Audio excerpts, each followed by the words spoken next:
be. Da-da-da-da, we're back! Yay! Welcome! Episode 37! Wow, 37, wow. I know. We got the old gang back. Hello, hello. Hello. Hi. And we also have a new familiar face to us. J is here as our guest. Hi guys, how you doing? Cool to see everybody. I wanted everyone to say hi and give us a little brief. What you been up to? Nicole Keefler, how about you? I thought it was going to be Eric first. Oh, I know. Change it up. I got to sit back for a second. Well, Sorry. now you see how it feels, Nicole. Now you see how. Oh, anyway, it's great to be back, guys. Hello, hello, hello. Are we talking a bit about what we're up to, or just saying hi? Or I don't know. I'm just starting on taking a script that I wrote, a feature script that I wrote, to turn it into something for TV. So cool. I got some coverage on another script that I had done that I really thought was pretty good this summer, and the coverage was really crappy, and I just kind of had to put it aside, you know, and I just was like, I need to switch gears on this. And then I just felt like, oh my God, like everybody goes through it, like, am I in the right industry? What am I doing? You know. And then I just kind of picked myself up and I said, just switch gears. Just do something else. Leave that for now. That can always get reworked, and wait to find the inspiration, because I put a lot of time into it. And you know how you just kind of, you're too in it and you need space, you know? So I thought, okay, well, this is something I've been thinking about, and actually quite a few people had suggested that I try and turn it into a TV format, so that's what I'm doing. So, yeah. Good. I'm glad. Never give up. Never surrender. Never surrender. That's it. Welcome back. Also, welcome back to our other wonderful Nicole Jones-Dion. Hello. Happy episode 37, everyone, and welcome, James.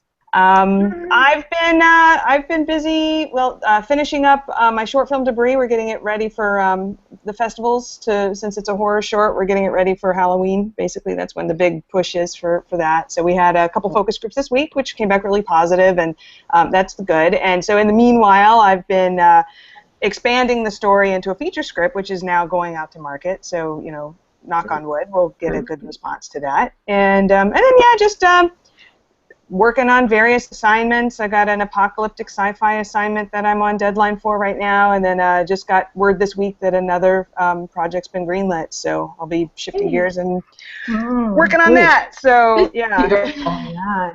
Love it. Oh, that's good. Margaret Riseley, welcome back as well. How are you and things in Australia?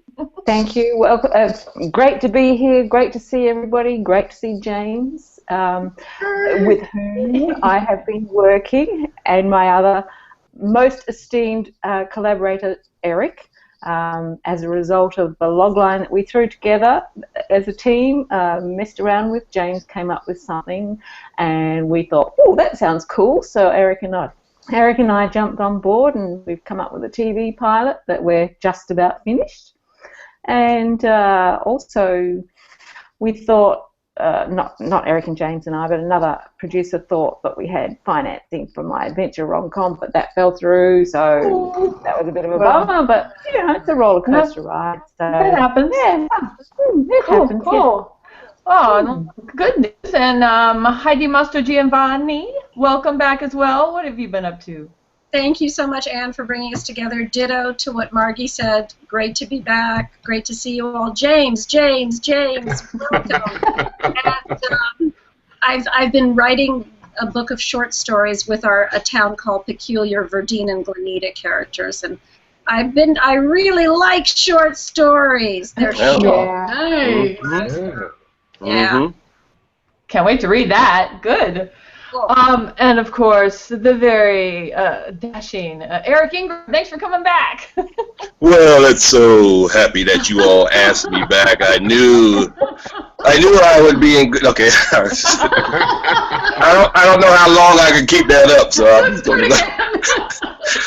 No, it's great to be back. Obviously, getting back to work, getting back to creating. Hope everyone had their nice summer vacation or whatever, but back to work, ideas are flowing. August is my time, so I just got ideas out the wazoo. And like Maggie said, we're finishing up what the thing we did with James and Maggie, which sounds it's really cool. It really is. And I got a couple. I have to change. Someone wants to make one of my scripts into TV pilot. So kind of, it's switching gears, but it's just a reversal. So usually, you might be able to turn TV into feature. So it's just something new for me to go from feature to TV. So we're gonna do it though. We just jump in, just jump off the bridge and let's go. Let's get it done. I'm sensing a trend here. I know, right? Right. Yeah, yep. Gotta get. And also welcome James. I'm sorry, I didn't mean to. Welcome James. Yeah, oh. And welcome James from me as I'm well. saving the best for last. James Moore, it's so great to have you in the house. Finally made it. I'm here. I finally made it.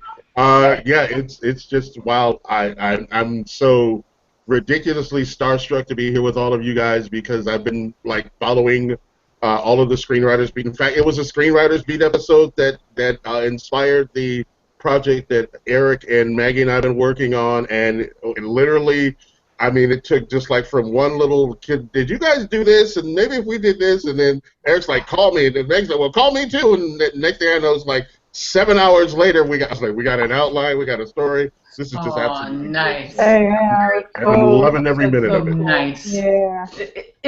We pulled you through the computer screen, Yes. Yeah.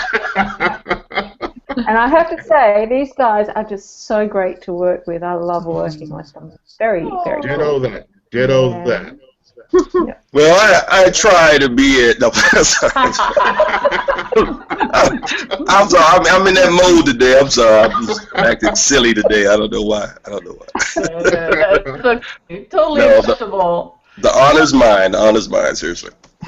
That's great. Well, for me, I have also been just writing, following up on marketing of the TV show, and just constantly getting more stuff out there. I mean, isn't that what we always do? Right. You got to do it. But I'm so excited to have another guest panelist join us because I really think it keeps us fresh, and it's super to have James. Wait a minute, Ann. Hold on.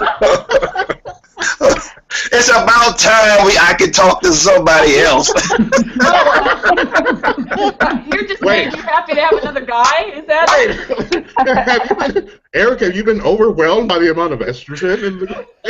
I've been saying, there's some background, still some behind the scenes stuff, James. I'm going to have to tell you later. They just treat me so bad. Oh, my God. Oh, this is too much. That's too much. Well, let's, for the audience, tell us a little bit about James, because a proper introduction is mysteries of dark side, which is near and dear. You're going in and out, Ann. Oh, really? No! How am I sounding now? There you go. There you go. So what is of that? Thrillers, mysteries, tales of the dark side. Although I inspirational videos all day, really cool things. James, why don't you just introduce yourself? Yeah, I do thrillers, mystery, suspense, dark stuff, TV stuff, just really stuff that's really moving and just goes right at your gut. Do a little bit of comedy, and my writing partner and I just recently finished a baseball feature that we got optioned, and we're waiting back for notes after the first draft. And I'm working on 2 or 3 other pilot projects to try and hopefully get out and get into some contests. But life is good. Life is good, and I get to be with the Screenwriters Beat people. Nice. Yay. Nice. Can you hear me now? Yeah. Yes. Oh, good. Well, I want everyone to feel free to ask James any questions, and I want James to share his first screenwriting job, because we've all had to do that. It's a rite of passage. That's right. Indeed. Do you want to jump in and tell us, how did you get started? So my first actual screenwriting job came following another class I took many years ago. down in Santa Monica, and the instructor of the class was impressed with my work in the class that he asked me to possibly pen a pilot that he and his mom were putting together. Now, mind you, at this point, I had never written a television pilot in my life. So at this point, I am just going by the seat of my pants. And he says, well, I really think you could write this, and we'll set up the contracts. And I'm thinking, contract? What is this guy talking about? And the next thing I know, he's like, okay, so we'll pay you $1,800 to write the script. And I'm like, nice. Okay, I can write this script. And it was interesting. I wrote it in 90 days. Because that's how we split up the payments in three installments. And it was an interesting learning process. And I didn't get as much out of it as I thought I would, because I mean there was a lot of changes and things that I just wasn't mentally prepared for. But it was a good learning experience, and I took a lot from it to basically go back and say, these are the things that I need to learn to become the kind of screenwriter that I want to be. I wasn't where I wanted to be at that time, but once I got through that first one, I was just like, okay, I don't want to give this up. I still want to get into it, so this is what I need to learn to make myself better the next time this happens. Cool. Sweet. I'd love to hear that, and hopefully you can hear me. We've had major technical difficulties today, but we're pushing through. Pushing through, that's right. And you guys, you can just follow the outline if you lose me again. You did great, James, and I'm so happy to have you here. Thank you. It's an honor to be here. One of the cool things about talking about first writing jobs is also what we learned. I know we've all shared our first experiences, but do you remember and you learned from it, Nicole Jones-Dion?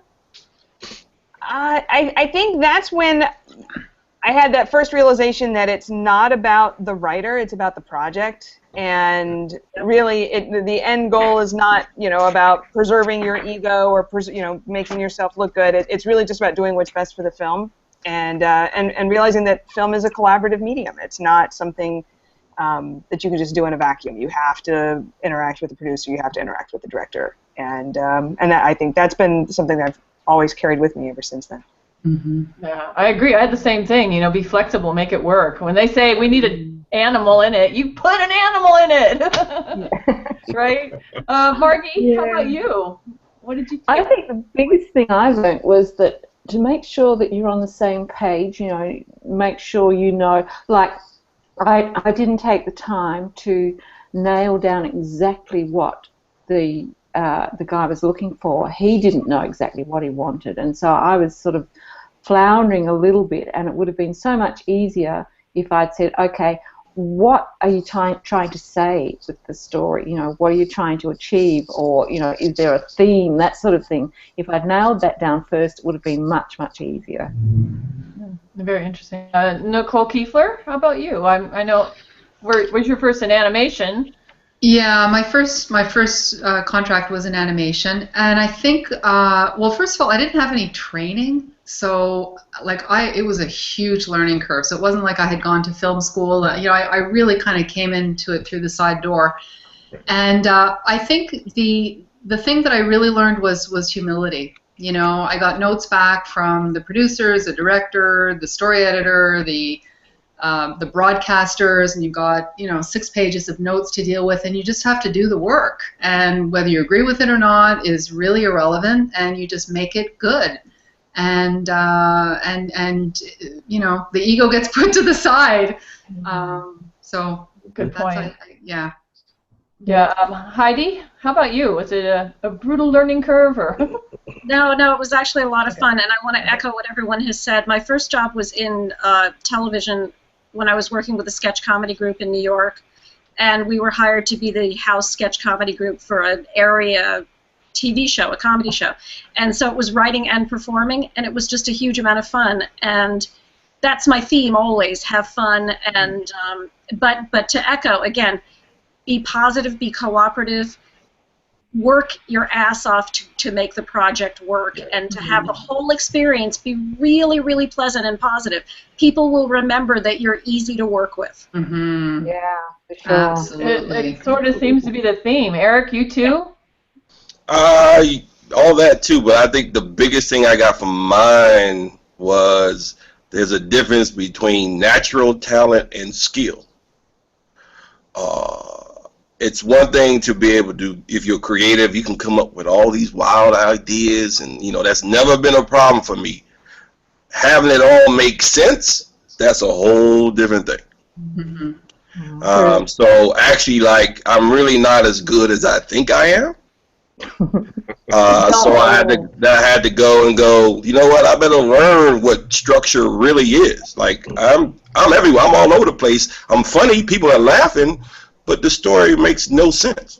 So I had that, and then once you do that, then, all right, I better learn about character. Why can I watch certain movies over and over and over again? You start dissect stuff like that. So after the first one, I just learned, like, wow, I'm really not as good as I thought I was. Actually, having worked with Eric, he is as good as he says he is. He is. Well, that's now. I appreciate that, but that's now. No, I'm just saying it was. Then it was because you thought you got the job. Obviously, I'm good because I got the job, right? And then when we didn't know before screenwriting. There's elevation and essence, like all those words were not part of our repertoire back then. It was just, is this scene funny, or that's basically all I could really. That was my skill level. Is it funny? But there's a whole lot more to it than just making something funny. It's a story, telling stories, reading more stories, like stuff like that. I wasn't doing that then. Right. Yeah. Good. Yeah, there is such a learning curve to that. James, did you have something else to add that you learned from your? Pretty much what everybody said so far. I think the biggest thing for me was just really opening myself up to learning, because you have that, when you're just starting out, you have that initial kind of wall up where you're just like, I know these words, I birthed these words, and no one's going to tell me to change this or change that. But kind of like Nicole Jones-Dion said, it is a collaborative process, and the more you come to embrace that, the better not only your work will be, but the better of that project will be, and your career going forward too. So and that was a real hard lesson for me to learn initially, but once I got it, it was like, okay, I'm open. Let's make this thing happen. Very cool. Did that spark anything for anyone else want to add? I'm just wondering from James, what happened after that first contract? So after we got the show written, and we went back and I did another revision of the show, things just kind of fell apart. The producer decided to move to Florida, and he was pursuing a reality show, that nasty word. I kind of fell back into wanting to learn the process. I really, kind of like you, I didn't have any formal training. I just kind of backdoored my way into the business, and I just started looking for who teaches how to write. Who's this? Who does this? Who does that? And I ended up in front of Robert McKee. And wow, he'll blow your mind. Wow, that was like, that was fire and brimstone, but it was great. You're a survivor. Did you go to one of his sessions? I went not only once, I went twice. Oh, wow. So 6 days with Robert McKee. Yeah, that'll do. Wow. That's something else. That's crazy. Yeah. So I got my stripes. Does that question, James? Your mic, Ann. We're losing you. You lost me again? I don't know what it is. Hello? Can you hear me now? Hello? Sort of. Yeah, Sort of. I wonder if anyone else has a question for James. Did you say if anyone else has a question? Yes. Oh, okay. No, yeah, I do. Actually, I do got one. So after you started learning stuff, whether it be McKee or books or whatever, when did you get into the flow of being a writer? Wow, interesting. So one of the things that I was doing at the time, I was also working on a book, and the book actually took me like 2.5 years to write. and no, this thing will never see the light of day if I have anything to say about it. But from that experience, I learned how to just really be more patient and not really worry about every single word on the page. And so I followed it up and wrote a second book, which is probably one that I'll publish later this year. And it just flowed. And at that point, I just knew then that, you know, this is what I want to do. You know, I want to create. I want to be a creative, and you know, just I want to be that guy. You know, I want to be a man of words. I've had a lot of inspiration from like Gene Roddenberry, and I actually got to meet Ray Bradbury before he passed away. Wow. And, So cool. Nice. Yeah, he was just phenomenal, and that really pumped me to, you know, to really want to leave my own mark on the world. Mm-hmm. Nicely said, James. Very nice. Nicely said. Yeah. That's cool. Can you guys hear me now? Yeah. Yes. Yeah. Oh, cool. I wanted to go into a Q&A we had because I think it ties in with everything we've been saying. It's like, how do you know when your writing reaches a professional level? Ooh. Margie? I think it's when you start getting good feedback, you know, like when if you enter contests, that sort of thing, and you place, that doesn't necessarily mean that you're professional, but it means that you can write. I think when you know you're professional is when you can actually interact with other people and be taken seriously, and yeah, just get your work in front of them and have them show you respect. I think that's a big part of it. And then when you actually get them coming to you with projects rather than you having to chase them up. Yeah. Can you hear me now? I just changed. Well, maybe it's the headphone. Anyone else? I love that. That's true. That's a good point. Mm-hmm. Yeah, I think it's very. I think it's very, very, very. I don't know how many varies I need to add, but it's very important that it's kind of like, I think a lot of people want the gold before they do the work of getting to the gold. You know what I'm saying? And so sometimes, you know, getting something too soon is a terrible thing. So if you're, let's say you in for an assignment and you got a nice little paycheck, right? But you really don't know what you're doing. That's almost as worse as waiting a couple years to go to classes, practice, write 4 or 5 scripts. You know what I mean? To do all that first and then get to 5,000, because then you'll actually know what you're doing. And so for me, I think the biggest moment was, and I think me and Nicole talked about this on a Saturday a couple weeks ago, was when you start saying no. Mm-hmm. You're getting I mean, it's kind of piggyback off Maggie too, but when you start saying no, because so many projects are coming at you, and then you also know what kind of projects you want to work on, and just because someone throws a check at you, if it's not what you do, no, I can't do it.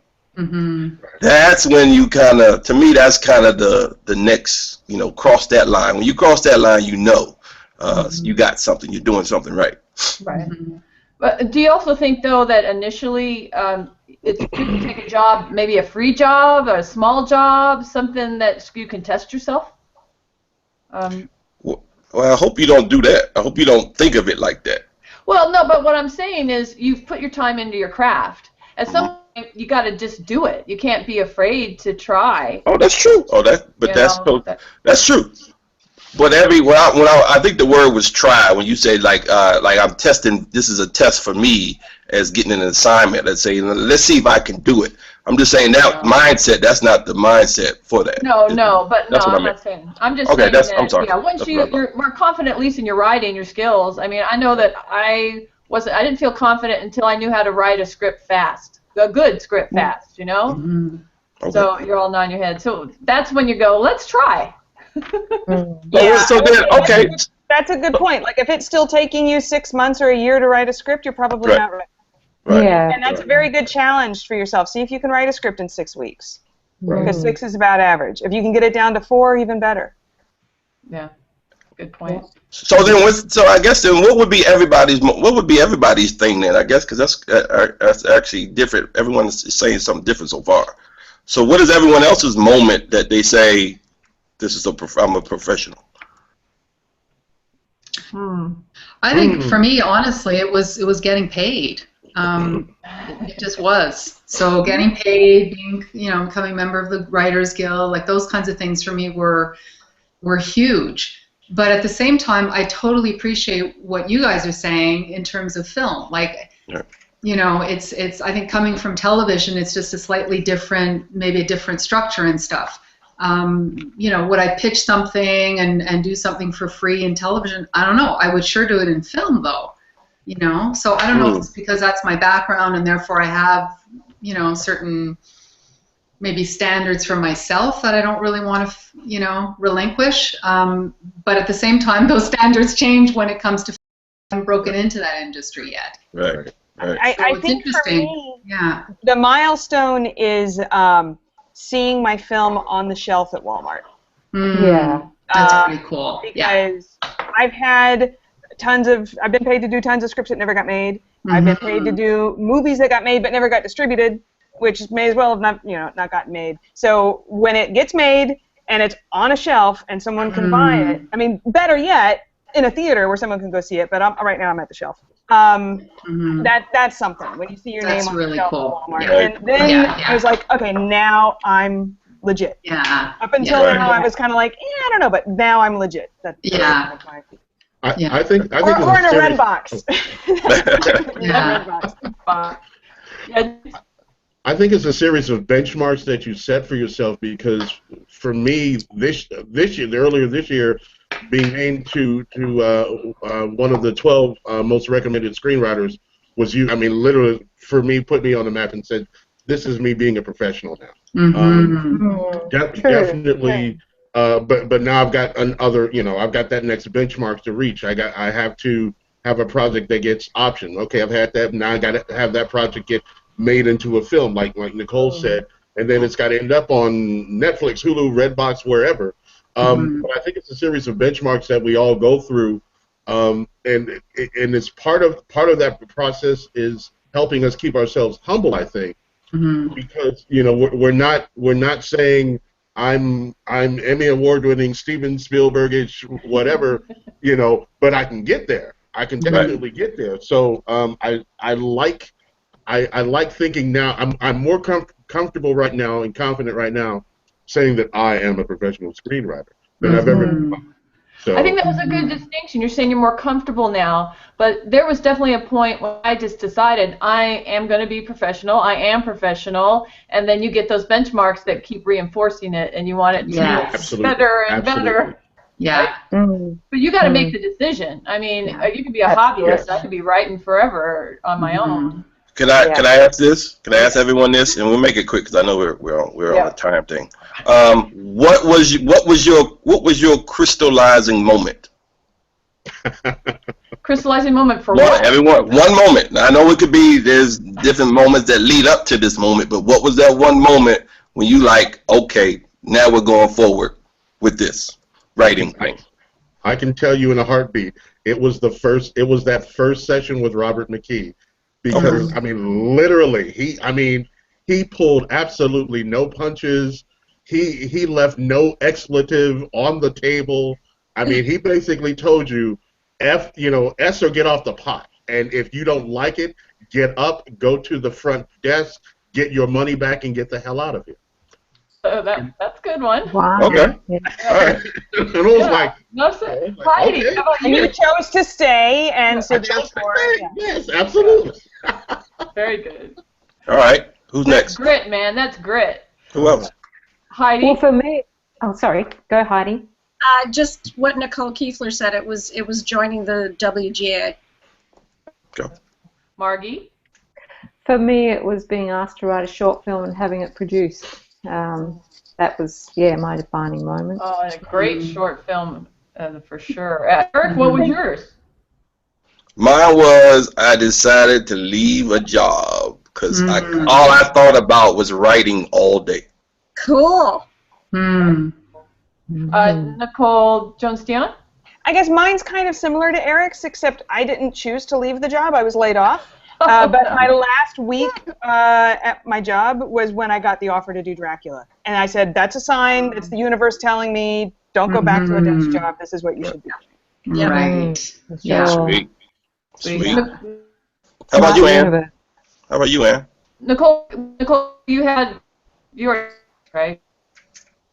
Sorry, I'll just kick in because I couldn't quite hear. Was that for Nicole Jones-Dion or for me? No. You.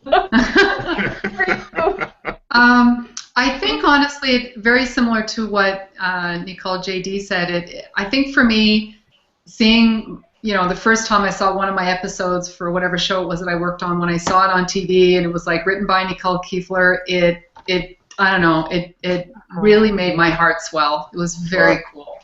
Nice. Yeah. Very cool. Nice. Yeah. Can you hear me? Yes. Okay. You know what mine was? Mine was that I set a goal that, like, within a year, I had to show some kind of progress, and I did it. I had progress, but I mean, I worked towards it hard. Of course, of course. But I made some money, I made some contacts, and if I hadn't have done anything, then I was supposed to get out of the business. Although so Can't do that. you got to test yourself, but it's nice when you succeed. Yes. Guys, what a great show! Episode 37. A little technical difficulty, but great information. Yes. Oh, it's so cool to have a guest with us. Yay! Oh, man. Glad to be here. And it was an honor and a privilege, guys. Thank you. We are great by sharing your favorite screen. You going in and out. We're losing you. It's not my. We're kind of. If Anne were here, I think she'd be saying. I'll